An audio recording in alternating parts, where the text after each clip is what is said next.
بسم اللہ الرحمن الرحیم۔ آج آپ کی خدمت میں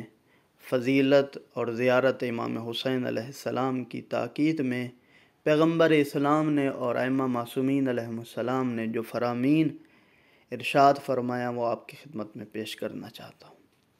پیغمبر اسلام ابن عباس سے فرماتے ہیں، جو بھی میرے بیٹے حسین کی صحیح معرفت کے ساتھ زیارت کرے گا اس کے لیے 1000 حج 1000 عمرے کا ثواب لکھا جائے گا، اور جس نے اس کی زیارت کی گویا اس نے میری زیارت کی، اور جس نے میری زیارت کی گویا اس نے خدا کی زیارت کی، اور زائرے کا خداوند پر یہ حق ہے کہ خدا اس کو جہنم کی آگ سے دور رکھے۔ حضرت امام صادق علیہ السلام فرماتے ہیں کہ حضرت فاطمہ بنت محمد صلی اللہ علیہ وآلہ وسلم اپنے بیٹے حسین کی قبر کی زیارت کرنے والے زائرین کے پاس حاضر ہوتی ہیں اور ان کے گناہوں کی بخشش کے لیے دعا کرتی ہیں۔ حضرت امام صادق علیہ السلام نے فرمایا کہ تم میں سے جو قیامت کے دن نورانی دسترخوانوں پر بیٹھنا چاہتا ہے تو وہ لازمی طور پر امام حسین کی زیارت کرے۔ امام صادق نے بھی فرمایا کہ جو شخص جنت میں رسول خدا اور حضرت علی اور حضرت فاطمہ سلام اللہ علیہا کا ہمسایہ بننا چاہتا ہے تو وہ امام حسین کی زیارت کو ترک نہ کرے۔ پھر امام صادق فرماتے ہیں کہ خداوند کے نزدیک سب سے پسندیدہ عمل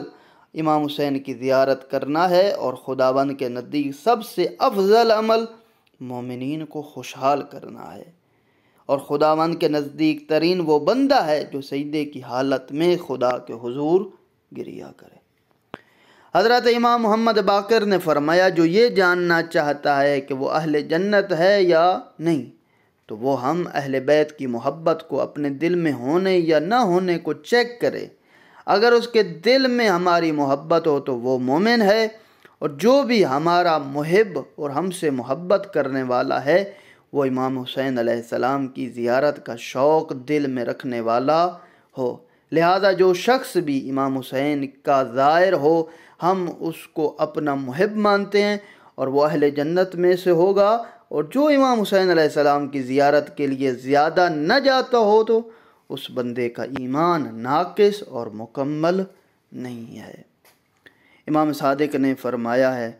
کہ تم میں سے جو بھی اپنی زندگی میں حج کے لیے مکہ جائے لیکن امام حسین کی زیارت کے لیے کربلا نہ جائے تو اس نے یقینی طور پر خدا اور رسول خدا کے بعض حقوق کو ترک کیا ہے، کیونکہ امام حسین علیہ السلام کا حق فرض اور ضروری ہے کہ جو خدا کی طرف سے ہر مسلمان پر واجب ہے۔ امام حسین نے فرمایا کہ میں اشکوں سے شہید کیا گیا ہوں، میں غم و حزن کی حالت میں قتل کیا گیا۔ اب خداوند کا کام ہے جو بھی جس مصیبت میں مبتلا بندہ میری زیارت کے لیے آئے گا خدا اس کو خوشحالی کی حالت میں اس کے گھر واپس پہنچائے گا۔ امام حسین علیہ السلام کی قبر مبارک وہ گنبد امام حسین قبولیت دعا کا مرکز ہے۔ امام محمد باقر کے پاس یہ صدیر نامی شخص بیٹھا تھا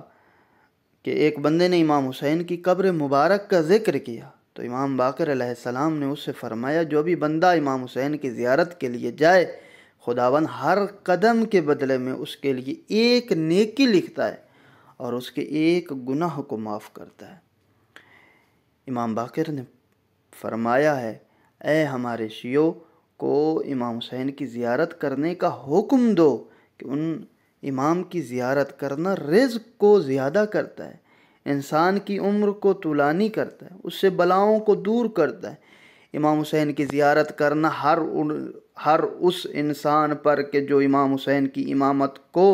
خداوند کی طرف سے ہونے کا اقرار کرتا ہے واجب اور ضروری ہے۔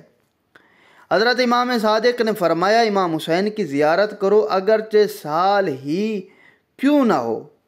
کیونکہ جو بھی امام حسین کے حق کی معرفت کے ساتھ زیارت کرے تو اس کی جزا فقط جنت ہے، اس کا رزق زیادہ ہوگا، خداوند اس کو دنیا میں خوشیاں نصیب کرے گا۔ حسین نامی نے امام صادق علیہ السلام نے اس سے فرمایا کہ اے حسین، جو بھی اپنے گھر سے باہر آئے اور اس کا امام حسین کی زیارت کرنے کا ارادہ ہو، اگر وہ پیدل جائے تو خداوند اس کے لیے ہر قدم کے بدلے میں ایک نیکی لکھے گا اور اس کا ایک گناہ معاف کرے گا، یہاں تک کہ وہ امام حسین کے حرم میں پہنچ جائے۔ اس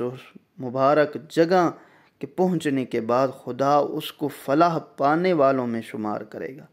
یہاں تک کہ اس کی زیارت، دعا اور عبادت مکمل ہو جائیں۔ اس وقت خدا اس کو کامیاب لوگوں میں قرار دیتا، اور اسی طرح یہاں تک کہ وہ وہاں سے واپس آنے کا ارادہ کر لے۔ اس وقت ایک فرشتہ اس کے پاس آتا ہے اور اس سے کہتا ہے کہ تم کو رسول خدا نے سلام کہا ہے اور تم سے کہا ہے کہ اپنے اعمال کو نئے سرے سے شروع کرو، کیونکہ تمہارے پہلے سارے گناہ معاف کر دیے گئے ہیں۔ حضرت امام صادق نے فرمایا کہ جو امام حسین کی امامت کا قائل ہو اس پر امام حسین کی زیارت کرنا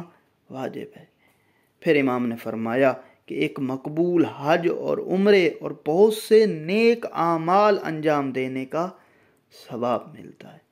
محمد ابن ابی جریر قمی کہتے ہیں، میں نے امام رضا سے سنا ہے کہ وہ میرے والد سے فرماتے تھے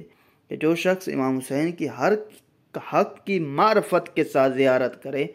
تو وہ عرش خدا پر خداوند سے گفتگو کرنے والوں میں سے ہوگا۔ پھر امام نے اس آیت کی تلاوت فرمائی